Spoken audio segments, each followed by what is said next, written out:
Bonjour et bienvenue pour ce webinaire durant lequel nous allons commenter les résultats semestriels du groupe Thermador. Bonjour à tous et à toutes. Alors vous avez sans aucun doute reçu notre lettre aux actionnaires et sans doute lu pendant tout ce webinaire, nous allons commenter cette lettre et répondre à vos questions, bien évidemment. Alors, tout d'abord, un petit mot sur nos effectifs. Vous voyez que les effectifs se stabilisent. Après une forte croissance de nos effectifs durant la période post-Covid où nous avons embauché beaucoup de personnes, nous constatons maintenant une stabilisation des effectifs à la fin du mois de juin par rapport à fin décembre de l'année dernière. Un regard sur l'activité avec cette diapositive qu'on vous présente maintenant depuis quelques mois et où vous voyez en 2021 la croissance du chiffre d'affaires organique. Ça, c'est la première partie de ce graphique. En couleur orange, l'effet prix ou l'inflation. Et en couleur bleu-gris, vous voyez l'impact volume. Donc en 2021, tous les indicateurs étaient positifs. Et nous allons maintenant voir 2022, 2023 et 2024 avec progressivement une dégradation de tous ces indicateurs qui sont à ce jour maintenant tous négatifs, à la fois sur le chiffre d'affaires organique, la croissance du chiffre d'affaires organique, qui est pour le coup une décroissance à moins 16,1%, l'effet inflation qui s'est transformé en un effet baisse de prix, en moyenne de 2,5%, et une perte de volume en moyenne de 13,6% depuis le début de l'année par rapport à l'année dernière. Quelques indicateurs qui nous viennent de nos clients. Alors tout d'abord, des indicateurs qui nous viennent de Coedis. Coedis est un syndicat qui regroupe tous nos clients grossistes sanitaires chauffage. Et vous voyez que depuis le début de l'année 2024, alors là vous avez un tableau qui vous montre les progressions mensuelles depuis 2023 et 2024. Depuis le début de l'année 2024, les chiffres sont amplement négatifs, avec au mois de juin un accroissement de cette baisse à moins 15,6%. Donc on est clairement dans une période difficile pour nos clients grossistes sanitaires chauffage, qui sont, je le rappelle, parmi nos principaux clients. Un regard ensuite sur la construction de logements neufs en France, avec deux courbes sur ce graphique que vous connaissez maintenant. La courbe bleue, la courbe supérieure où nous voyons les permis de construire qui continuent à baisser. Et cette courbe elle a été publiée ce matin par les pouvoirs publics. Et les mises en chantier qui nous intéressent encore plus, puisque c'est grâce aux mises en chantier que nous pouvons vendre nos matériels, à peu près 6 mois après les mises en chantier. Et vous voyez que cette courbe des mises en chantier reste à un niveau extrêmement bas, historiquement bas, et ne montre pas pour l'instant de redressement. Un regard sur l'activité grand public. Donc ça, ce sont des chiffres qui sont consolidés au sein d'une association qui s'appelle INOA, qui regroupe tous les fournisseurs des grandes surfaces de bricolage en France. Et nous voyons là aussi que les indicateurs sont négatifs depuis maintenant quelques mois, et particulièrement sur ce deuxième trimestre, avec un mois de juin à moins 5,9. Donc là aussi, sur ce canal grand public, qui représente un peu plus de 17% de l'activité du groupe, une tendance négative du marché. Et enfin, quelques mots sur l'industrie. Alors cet indicateur PMI que vous connaissez, que nous suivons sur l'industrie manufacturière en France et en Europe, nous donne des indications sur la croissance ou la décroissance de l'activité. Lorsque cet indicateur est inférieur à 50, nous sommes en période de décroissance, et quand il est supérieur à 50, en période de croissance. Et vous voyez que maintenant, depuis quelques années, cet indicateur est en dessous de 50, et qu'il a l'air maintenant se stabiliser à un niveau d'environ 45-47, ce qui montre qu'on est mois après mois sur un marché en décroissance à la fois en France et en Europe. L'activité industrielle, je le rappelle, pour le groupe pèse à peu près un peu plus de 23% de l'activité.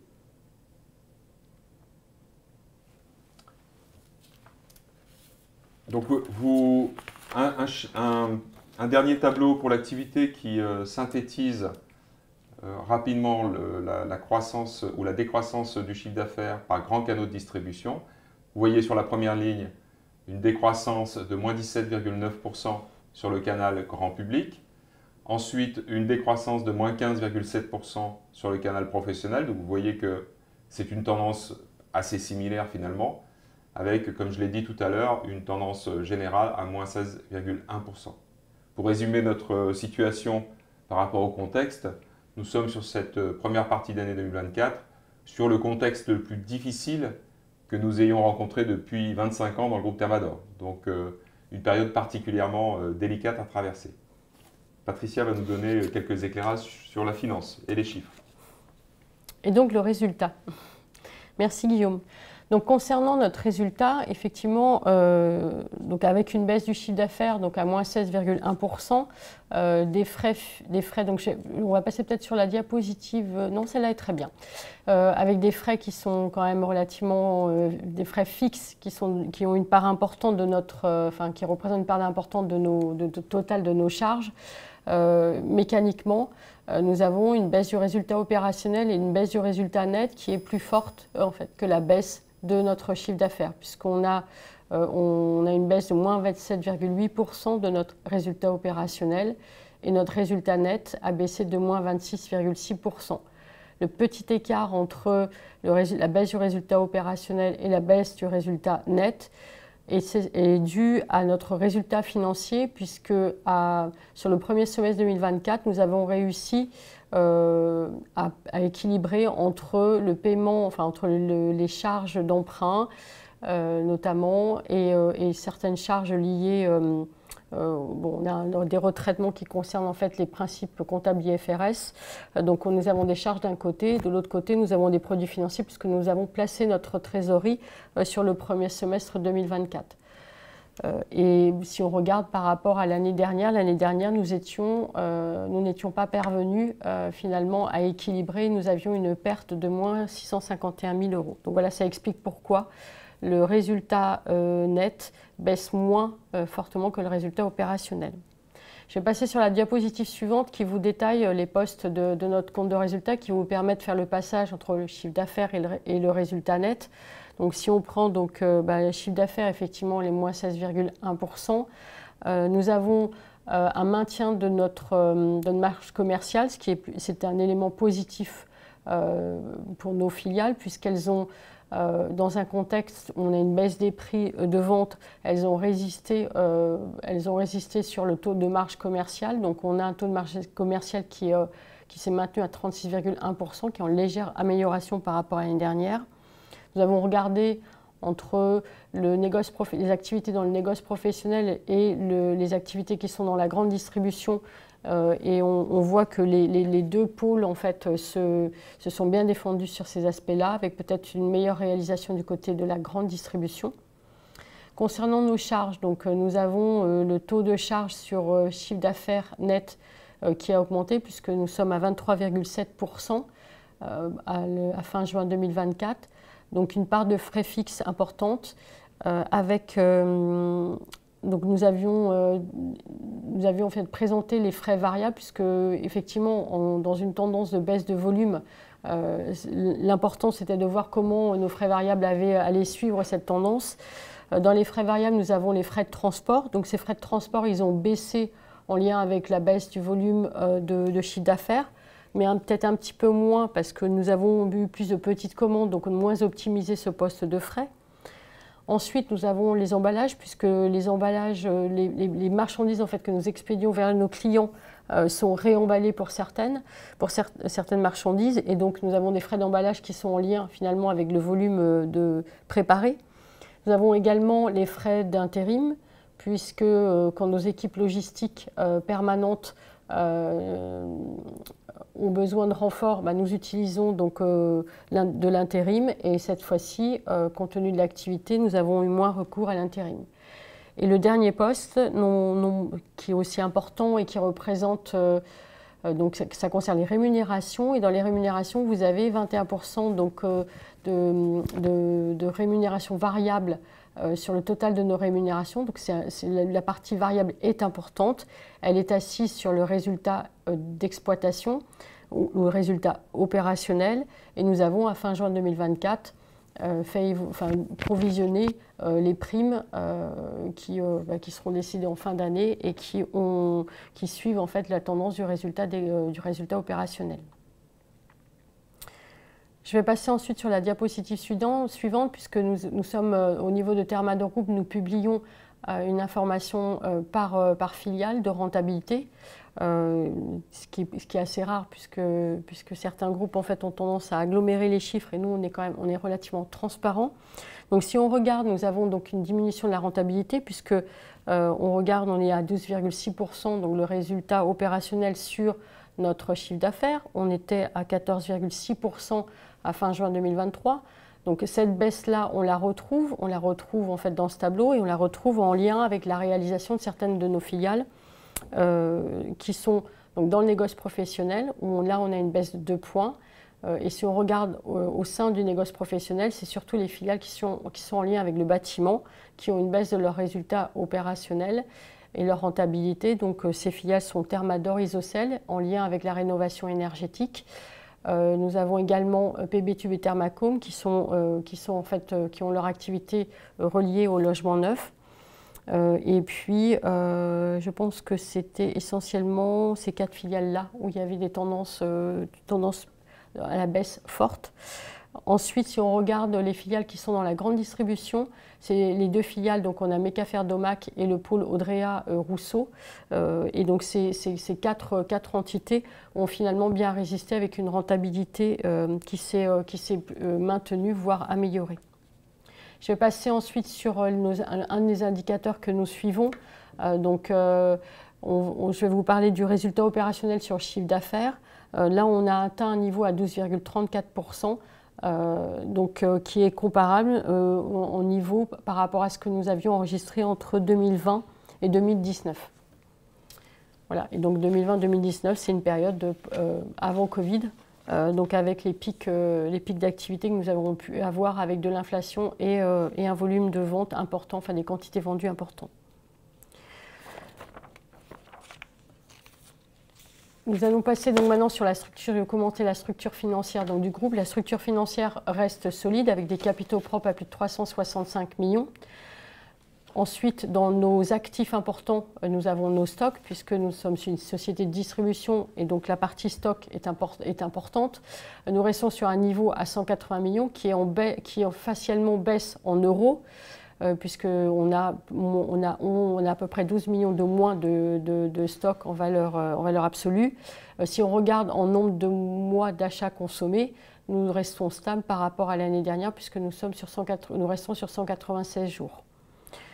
La trésorerie nette, donc là effectivement nous avons une nette amélioration de la position de notre trésorerie, donc nous sommes en trésorerie positive à plus de 47 millions. Et donc ça, c'est le fruit, effectivement, je vous l'expliquerai un petit peu plus longuement tout à l'heure. En lien avec notre tableau de flux de trésorerie qui vous expliquera donc tous les flux. Donc cette trésorerie, elle est positive. Elle nous a permis de placer et donc d'asseoir un résultat financier en amélioration. Ça nous permet aussi si on regarde donc la différence entre la trésorerie nette et les emprunts, d'afficher une dette nette positive à plus de 15,7 millions. Donc ça, c'est aussi un élément important. Donc je vais passer sur la diapositive suivante qui vous montre en fait ce niveau de trésorerie. Il faut rappeler qu'à fin mars 2024, nous étions sur 45 millions, qui était un point haut. Nous attendions donc la distribution des dividendes et l'important c'était de voir comment sur ces 3 mois nous allions pouvoir reconstituer de la trésorerie pour pouvoir payer en fait ces dividendes, et on voit les 45 versus les 47. Donc nous avons en fait généré du cash, ce que j'expliquais sur le premier semestre. Ce cash en fait il est issu à la fois de la génération de notre résultat puisque nous avons une capacité d'autofinancement à 30,6 millions. Une variation de BFR qui est le net entre les créances clients d'un côté, les stocks et puis les dettes fournisseurs entre autres. Donc ça, on a une consommation de cash de 15 millions.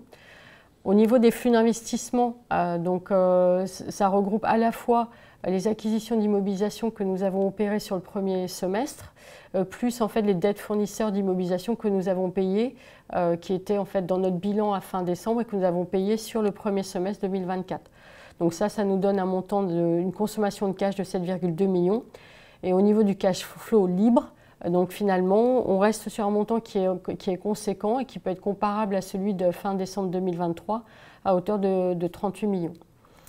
Tout cela nous a permis de payer nos dividendes à hauteur de 19,3 millions et de payer donc nos emprunts, puisque nous avons remboursé nos emprunts qui sont, je le rappelle, à taux fixe et sur des périodes de 5 à 7 ans.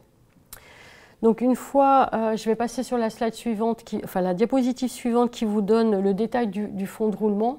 Donc ça c'est aussi important, c'est un des éléments sur lequel nous challengeons nos filiales, puisque le besoin en fonds de roulement il est quand même important. Et donc là on reste sur une tendance à 40%, ce qui est relativement stable par rapport à fin décembre 2023, ce que nous avions, on était à hauteur entre 39 et 40%. Donc ça reste stable. Concernant les créances clients, nous sommes toujours très vigilants sur l'encaissement de nos créances clients et nous n'avons pas d'exposition à des risques par rapport en fait à la structure de nos comptes clients. Je vais passer ensuite sur la partie investissement, donc on a vu effectivement que nous avions en fait des acquisitions d'immobilisation à hauteur de 1,5 million. Donc pour rappel, nous avions communiqué des prévisions d'investissement sur l'année 2024 qui étaient à hauteur de 9,4 millions. Donc c'est un montant important quand on compare par rapport à l'année 2023. Il y a eu donc, nous avons réactualisé ce montant et ce montant a été revu à la baisse puisque maintenant il est de 7,3 millions. Alors ça ne veut pas dire que nous avons arrêté, stoppé des investissements. Il y a eu des décalages sur certains projets qui feront que le cash sera sorti et l'investissement sera réalisé plutôt sur 2025 que 2024. Et les principaux montants sont en lien avec de l'optimisation logistique. Merci Patricia pour tous ces éléments. Alors avant de vous donner quelques perspectives rapides, un petit retour en arrière sur la croissance organique du groupe depuis 2020. Et vous voyez que chaque petit bâton représente la croissance trimestrielle. Donc depuis cette période Covid qui était négative, on a traversé quasiment 3 ans positifs et une dégradation de l'activité depuis 2023 pour un plus bas qu'on a atteint au premier trimestre de l'année 2024. Il est clair que nous attendions une remontée plus rapide de l'activité dès le T2, mais force est de constater que ce retour à une activité stable prend plus de temps et va sans doute prendre un peu plus de temps, comme on le voit sur ce graphique. Alors, en matière de perspective, MaPrimeRénov', alors vous savez que ces subventions qui sont distribuées par les pouvoirs publics et par l'Agence nationale d'amélioration de l'habitat, ces subventions ont été mouvementées, ont beaucoup changé en termes de réglementation, ce qui a provoqué un arrêt quasiment total de la rénovation énergétique, en tout cas un arrêt important de la rénovation énergétique en France sur la première partie de l'année, et ce qui a fortement pénalisé l'activité du groupe. Nous estimons que ces changements de réglementation autour de MaPrimeRénov' et des crédits d'économie d'énergie, ces changements de réglementation nous ont valu une perte d'environ 20 millions d'euros de chiffre d'affaires. Les pouvoirs publics ont pris conscience de la situation, ont à nouveau modifié la réglementation avec des aménagements applicables à partir du mois de mai 2024. Mais là aussi, nous constatons que les effets de ces aménagements, malheureusement, se font attendre et seront sans doute sur la deuxième partie de l'année pas aussi forts que prévu. Les dernières orientations des pouvoirs publics et ça date du mois de juillet, c'est tout récent, c'est vraiment de miser sur la rénovation globale des bâtiments à partir de début 2025. Et nous appelons de nos voeux, finalement, une stabilisation de la réglementation pour que cette rénovation énergétique des bâtiments, qui est un enjeu majeur pour la France, puisque c'est un moyen important de réduire nos émissions de CO2, pour que cette rénovation énergétique puisse se faire sereinement, pour que nous puissions travailler sérieusement. Nous estimons que la rénovation énergétique des bâtiments en France est un vaste chantier qui peut prendre plus de 15 ans. Et nous avons bien l'intention de prendre part à ce vaste chantier. Les logements neufs, nous restons là dans le creux de la vague et malheureusement, toujours pas de signaux, même si les taux d'intérêt sur les prêts immobiliers commencent à retourner, à baisser à nouveau, donc ce qui est plutôt un bon indicateur. En tout cas, sur la construction, la mise en chantier et sur les permis de construire, toujours pas d'embellie. Donc nous suivons ça mois après mois et bien évidemment, nous reviendrons vers vous à l'issue du mois de septembre, donc courant octobre, pour vous donner des nouvelles de ce marché. Nous avons même cette année donné une tendance au mois de juillet, puisque à l'heure où on vous parle, le mois de juillet est quasiment terminé, donc on a des premiers indicateurs chiffre d'affaires. Et malheureusement, ces tendances sont quasiment toujours aussi mauvaises, puisque on a estimé que la tendance sur le mois de juillet, la tendance moyenne, toute filiale confondue, est une baisse de 13%. Vous allez me dire c'est un peu moins mauvais que ce que nous avons mesuré au deuxième trimestre, mais ça reste quand même extrêmement négatif. Sur le cycle de l'eau, c'est un sujet sur lequel je reviens assez régulièrement et vous verrez dans la lettre aux actionnaires qu'on rappelle qu'il y a un nouvel arrêté qui a été publié par les pouvoirs publics et qui va permettre une meilleure réutilisation des eaux dans un certain nombre d'industries. Donc les filiales qui sont concernées par tout ce circuit, ce cycle de l'eau, sont tout à fait intéressées par ce nouvel arrêté et vont l'étudier en détail pour voir quelles applications nous pourrions avoir pour répondre à cette nouvelle réglementation. En tout cas, quelles solutions et quels produits nous pourrions proposer à nos clients pour répondre à cette nouvelle réglementation. La tendance prix, j'ai redemandé à toutes nos filiales de nous faire une estimation de cette tendance moyenne sur les prix en 2024. Nous arriverions, si les estimations des filiales sont justes, et Dieu sait si c'est difficile à faire, à peu près à un impact négatif de 3% sur les 12 mois de l'année 2024. Pour se redonner un petit peu de champ et se remettre des perspectives plus grandes, nous rappelons tout de même que nous avons un objectif long terme qui est une croissance de chiffre d'affaires d'environ 7% par an sur une longue période, ce qui peut nous conduire sur une période de 10 ans à doubler nos activités et que si on se réfère à l'année 2019, nous avons tout de même un petit peu d'avance. Donc l'année 2024 s'oriente clairement sur une baisse du chiffre d'affaires, mais dans cette perspective-là, rien de catastrophique pour le groupe Thermador. Nous restons convaincus que nous pouvons mener notre plan à 10 ans et réussir à conclure cette croissance sur 10 ans. Alors je vous invite, si vous le souhaitez, à vous reporter aux pages 10 et 11 du document d'enregistrement universel, puisque c'est dans ces pages-là qu'on expose cette stratégie et ses objectifs long terme. Pages dans lesquelles on précise bien que la croissance de chiffre d'affaires ne se fait pas au détriment des parties prenantes, que ce soit les salariés, les clients, les fournisseurs, bien évidemment, les investisseurs. Voilà, nous en avons terminé pour cette présentation rapide, ce qui laisse de l'espace pour vos questions. Et on commence par une première question d'Ebrahim qui nous demande si nous comptons maintenir cette marge commerciale et si nous pensons qu'elle est durable. Je vous invite là aussi à vous plonger dans le document d'enregistrement universel où nous voyons que cette marge commerciale est effectivement très stable année après année, que l'on soit en période d'inflation ou de déflation. Nos équipes finalement, que ce soit nos équipes achats ou nos équipes commerciales, travaillent d'une manière coordonnée pour préserver ou en tout cas conserver cette marge commerciale à un niveau assez stable.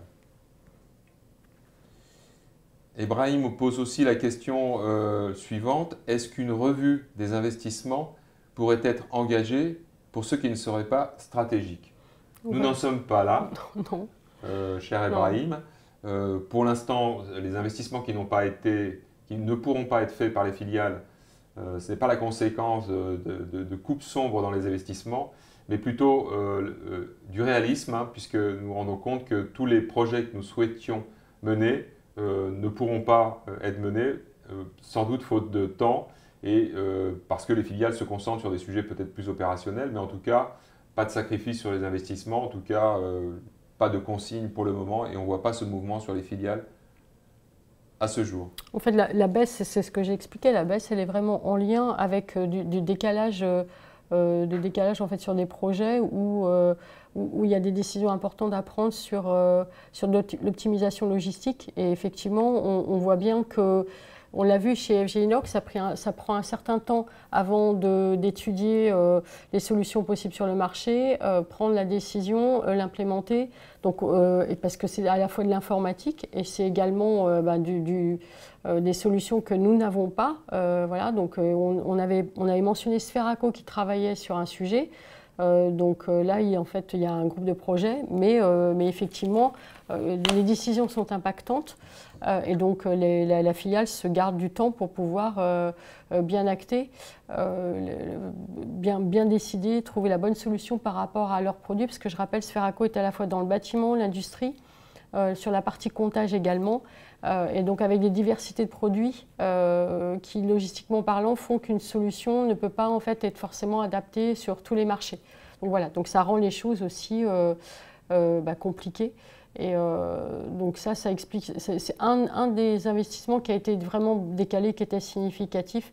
Les autres en fait, les autres investissements sont plus liés à la partie amélioration de nos bâtiments. On est sur la rénovation énergétique parce qu'on continue d'investir. Et ça, mécaniquement, nos filiales continuent de le faire puisque c'est une amélioration de la qualité de vie au travail de nos salariés. Donc ça, c'est important pour nous. Et après, c'est aussi comment mieux optimiser le poste de dépenses d'énergie en lien avec des bâtiments. Pour rappel, on a quand même des bâtiments qui ont été construits, certains dans les années 88, 90. Et donc, on a quand même besoin d'améliorer tout ce qui est en fait étanchéité, isolation. Et donc, on travaille là-dessus. Et on ne va pas forcément, enfin pour nous, c'est important de continuer en fait à investir, parce qu'au bout, on a quand même le décret tertiaire avec un engagement en 2030 sur des réductions de consommation. Donc, on va continuer d'investir sur ces postes-là. Une question de Sylvie sur les coûts. Pouvez-vous nous rappeler quelle est la part de vos frais fixes sur l'ensemble des frais? Alors, je pense que pour avoir cette réponse, il va falloir se plonger dans la note que l'on a publiée aujourd'hui, note semestrielle, où on a un compte de résultats assez détaillé. Après, en fait, on avait mentionné ça lors de la publication à fin mars, où on avait dit qu'on estimait qu'on avait de l'ordre de 3 à 4% de nos frais qui étaient variables sur notre chiffre d'affaires. Et ça, on avait fait cette estimation-là sur la base des chiffres à fin décembre 2023. La structure de nos coûts n'a pas profondément changé sur le premier semestre, donc on peut estimer qu'on a une part de frais variables qui est très faible, parce que c'est entre 3 et 4%. Voilà. Donc ça veut dire que tout le reste, en fait, ce sont des frais fixes. C'est les loyers, c'est essentiellement la partie dotation d'amortissement sur nos bâtiments, puisque nous sommes propriétaires de nos bâtiments. Donc nous avons cette partie-là. Et puis la masse salariale. Et la masse salariale qui reste, comme je l'ai dit, il y a une partie qui est variable, mais une majeure partie qui est fixe. Et nous avons augmenté notre effectif par rapport à fin décembre de l'ordre de 2%. Et nous avons une inflation… Augmenter les salaires, hein, plutôt. Oui, non, les effectifs c'est 2%. Et après, derrière… D'accord. Excuse-moi. et après, en fait, on a une inflation salariale embarquée de 2023. Plus, en fait, nous avons révisé à la hausse les salaires sur le premier semestre 2024 entre 3 et 4%. C'était ce pourcentage-là auquel tu pensais, je pense. Donc voilà. Émilie nous pose la question suivante. Bonjour, pourriez-vous faire un point sur la croissance externe? Quel impact financier est attendu cette année? Contribution au chiffre d'affaires, coût de ces acquisitions, etc. Avez-vous d'autres cibles à l'étude ou souhaitez-vous maintenir une stratégie M&A active? Merci.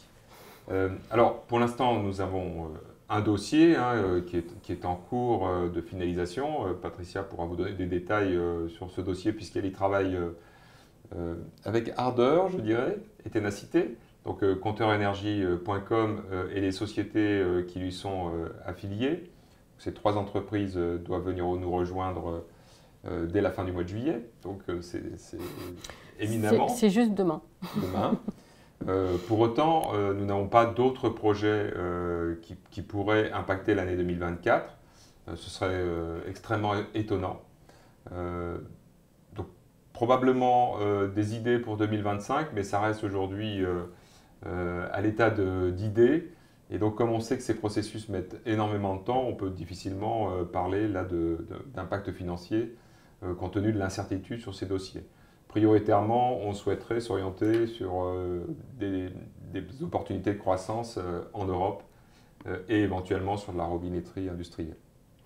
Patricia, tu peux donner quelques précisions sur compteurenergie.com en termes d'impact financier? Donc on est sur un montant, parce qu'on a fait une publication, donc un communiqué de presse le 4 juillet, donc nous sommes sur un montant de l'ordre de 3,4 millions que nous allons en fait payer sur fonds propres. Voilà, et donc l'équipe de Compteur Énergie va nous rejoindre et nous consoliderons finalement une partie de l'activité de ces 3 filiales. Et on était sur un chiffre d'affaires net, enfin on a retraité tout ce qui était en fait chiffre d'affaires intragroupe, on était plutôt sur un montant de 2,4 millions de chiffre d'affaires. Donc ce sont des petites structures, 8 personnes de mémoire, et voilà. Donc ça c'est ce qu'on finit. On est en cours de finalisation et nous espérons en fait finaliser demain matin. Moi j'ai quelques questions, je ne sais pas si tu en as d'autres. Avez-vous des informations, alors c'est en français, donc je vous les lis en français. Avez-vous des informations concernant l'avancée de mon accompagnateur Rénov'? Ça c'était la première question et c'est aussi en lien avec, ma prime Rénov', c'est est-ce que la reprise du marché en 2025 est conditionnée par la prolongation du décret sur intervention monogeste mise en place en mai 2024? Alors, mon accompagnateur Rénov', alors je resitue pour ceux qui ne sont pas hyper spécialistes du sujet, c'est une idée des pouvoirs publics qui a été mise en œuvre à partir du début de l'année 2024. Le rôle de cette personne ou de cette structure est un rôle de maître d'œuvre pour mener des projets de rénovation globale des bâtiments. Et l'ambition des pouvoirs publics était d'avoir en France à minima 4000 de ces accompagnateurs Rénov'. Force est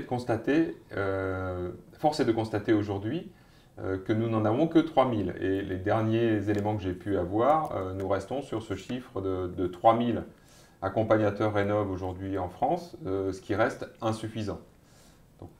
J'espère que d'ici la fin de l'année 2024 et début 2025, ces structures seront définitivement en place pour qu'on puisse bénéficier de cette structure de suivi des chantiers d'une manière efficace. Je rappelle que cette mise en place est consécutive à la volonté des pouvoirs publics à la fois de faire de la rénovation globale des bâtiments, mais aussi d'éviter les fraudes.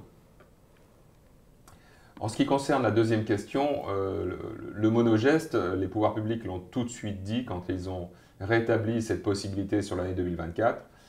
Ils ont tout de suite dit que c'était uniquement pour l'année 2024. Donc pour l'instant, je vois mal cohabiter en 2025 cette possibilité avec d'autres. Nous verrons bien, mais si vous voulez mon avis, je pense que ce ne sera pas le cas. Donc on est plus sur de la rénovation globale et des travaux long terme. J'ai j'ai une autre question, je ne sais pas si vous en Vas-y, avez je t'en d'autres. prie, Patricia. Alors, j'ai une question de Rainer qui nous demande en fait ce que nous avons fait en fait courant sur le premier semestre pour améliorer la situation du groupe à moyen et long terme. Et l'autre question, c'est y a-t-il une possibilité d'optimiser encore la gestion de notre fonds de roulement? Donc par rapport à alors pour moi, il y a quand même l'optimisation du fonds de roulement, enfin du working capital, du fonds de roulement, elle a quand même été opérée puisqu'on voit quand même la génération de cash. Nos filiales, elles sont rémunérées sur leur position de cash qui leur incombe, voilà. Et donc elles ont quand même forcément vu les tendances de résultats. Elles ont regardé avec beaucoup plus d'attention encore, parce qu'il y a quand même une attention qui a toujours été portée au niveau de trésorerie, mais ils ont vraiment en fait regardé, les filiales ont vraiment regardé ça parce que ça leur apporte de la rémunération, et compte tenu de l'évolution des taux sur le premier semestre, ça leur apportait des produits financiers.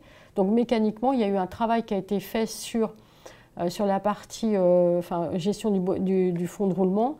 Sur la partie créance client également, on voit qu'il y a une attention qui est portée et nous accompagnons nos filiales dans cette attention pour que derrière les délais règlement de nos clients s'améliorent. Donc là également, on a une légère amélioration de notre délai de règlement client, ce qui est quand même important parce qu'on est à 58 jours, donc on est sur un bon délai. C'est aussi, on consolide en fait les différents délais de règlement client. On a l'Espagne où il y a un délai important, mais même en Espagne, on a vu une amélioration de ce délai règlement client. Donc on peut dire que par rapport à la gestion du fonds de roulement, il y a eu un effort qui a été fait à ce niveau-là. Nos dettes fournisseurs, on continue de payer nos fournisseurs dans les temps, parce que ça, pour nous, ça fait partie de nos règles de fonctionnement et nos valeurs. Voilà. Après, le niveau du stock, il est vrai qu'on se dit vous avez encore 196 jours d'achat consommés. Compte tenu des rallongements de délai de livraison, donc c'est plutôt important pour nous d'avoir du stock, puisqu'en cas de reprise d'activité, on est prêt. Ça, c'est un élément. Et on voit effectivement que les filiales ont beaucoup regardé ce qu'elles avaient en stock. Est-ce que je le garde? Est-ce qu'il est vendable? Est-ce qu'il n'est pas vendable? Et donc il y a un travail qui a été fait dans différentes filiales pour regarder est-ce que j'ai le bon stock? Il faut aussi mettre en perspective le fait que pendant 3 années, on a eu des croissances très très fortes. On a eu des dysfonctionnements sur la chaîne logistique amont qui a fait que nos filiales ont plus en fait poussé les achats et plus suivi en fait le délai d'approvisionnement que de regarder la qualité du stock. Et là, on revoit que sur le premier semestre, il y a eu un travail important qui a été fait je regarde ce que j'ai en stock, il est vendable, oui, je le garde. Et ça, c'est important aussi parce que ça nous permet d'avoir des actifs qui sont sains. Donc ça, c'est un travail qui a été fait. Alors au niveau de l'activité commerciale, en revanche, on n'a pas accéléré, décéléré. Nos équipes sont en permanence sur le terrain, en permanence au téléphone. Le service est constant, le contact client est constant et ça fait partie de nos forces. Nous sommes face à, comme je l'ai dit tout à l'heure, une situation difficile, la plus difficile que nous ayons connue depuis 25 ans. Pour autant, nous restons présents auprès de nos clients. Nous n'avons pas réduit nos forces commerciales ou nos actions commerciales. Au contraire, il y a même certaines filiales qui continuent à investir dans leurs équipes pour être en mesure, d'une part, de prendre des parts de marché dans cette conjoncture, d'amener toujours un service impeccable aux clients et de se préparer à la reprise. Donc, Patricia en a parlé, ce sont les services achats qui ont travaillé pour adapter les stocks et aussi pour faire en sorte que la relation avec les fabricants, nos fournisseurs, les usines, reste bonne, y compris dans ces périodes difficiles pour elles, puisqu'elles constatent, elles, des baisses de volume significatives. Alors, ça rejoint la question que j'ai de la part de Eddy Balma. Je comprends que la baisse de CA est liée à la conjoncture économique. Cependant, avez-vous des chiffres par rapport à la baisse générale des volumes sur le marché? Est-ce que vous faites face à une baisse de part de marché? Alors, vous le savez, on a beaucoup de filiales. Beaucoup de ces filiales ont beaucoup de produits. Ça fait en tout 70 000 articles, plusieurs centaines de gammes différentes. Et c'est véritablement le travail des filiales d'analyser gamme par gamme, produit par produit, les parts de marché. Très compliqué dans ces conditions de vous dire voici le marché, le volume, la baisse de volume moyenne sur le marché et notre baisse de volume que j'ai exposée tout à l'heure et comparer les deux. Donc c'est plutôt des comparaisons qui se font gamme par gamme et bien évidemment des éléments que nous ne communiquons pas au marché parce que nous sommes déjà suffisamment transparents, nous estimons, vis-à-vis de nos concurrents pour pas en plus donner des informations supplémentaires. Cependant, nous savons pertinemment que dans ces périodes difficiles, la qualité de notre stock, la stabilité de nos équipes, la compétence de nos équipes nous permettent plutôt de conquérir des parts de marché que l'inverse. D'ailleurs, on l'a vu pendant la crise de l'année 2020, puisque nous avons été en mesure de redémarrer très très vite après cette crise et en 2021 et 2022 avoir des croissances tout à fait exceptionnelles. J'ai épuisé les questions de mon côté. Patricia, est-ce que tu en as encore quelques-unes? Non, non, je n'ai pas d'autres questions du côté de la partie anglophone. Après, il y a aussi, enfin, on mentionne nos produits, mais il y a aussi nos marques, les marques de nos produits. On se rend compte qu'effectivement, ça fait partie. Donc, on continue de travailler sur ces développements, également sur la prescription. Et après, on est quand même aussi, on a nos sites e-commerce sur lesquels, en fait, dans les périodes où 2020-2021, avec des croissances comme on a eu, on revient en fait sur ces sites, on retravaille en fait notre productivité, comment on peut être meilleur. Et donc ça, effectivement, c'est dans ces moments-là où on a un peu moins de charges liées à l'activité, où on peut travailler en fait des sujets de fond qui vont nous permettre, quand on redémarre, d'être meilleur. Et ça, c'est important. C'est important de le faire maintenant puisqu'on a doté nos filiales de beaucoup d'outils, des outils digitaux et qu'il faut optimiser. Et donc ça, c'est ce qu'est le temps, ce temps un peu disponible leur permet de faire ça. Et donc ça veut dire que quelque part, on va encore consolider notre présence en fait sur le web, ce qui est important aussi c'est en appui de nos équipes commerciales. Donc ça, c'est aussi important pour le développement de nos activités. Alors, comme nous n'avons pas de nouvelles questions, avant de vous souhaiter de bonnes vacances, je voulais simplement faire un petit rappel par rapport à ce qui a été annoncé dans la lettre aux actionnaires et aussi à la suite d'un communiqué de presse. Nous nous sommes portés acquéreurs de 30 000 titres Thermador Group et nous avons confié cette mission à un prestataire de manière à être totalement, à ce qu'il puisse gérer indépendamment ces acquisitions de titres. Le 26 juillet 2024, alors que nous avons commencé effectivement ces acquisitions début juillet, nous étions détenteurs de 17 000 titres Thermador Group, avec un maximum demandé à cet intermédiaire de 30 000. Bon, dans l'histoire du groupe Thermador, nous avons très rarement ou quasiment jamais lancé ce type d'opération d'intervention sur le marché pour acheter nos propres titres.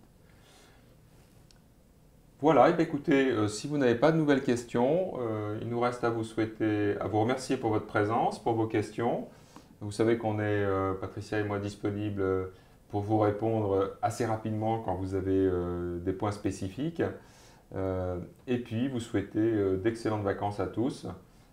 On se retrouvera pour un webinaire au mois d'octobre pour vous commenter le chiffre du 3e trimestre. Merci à tous. Très bonne fin de journée. À bientôt.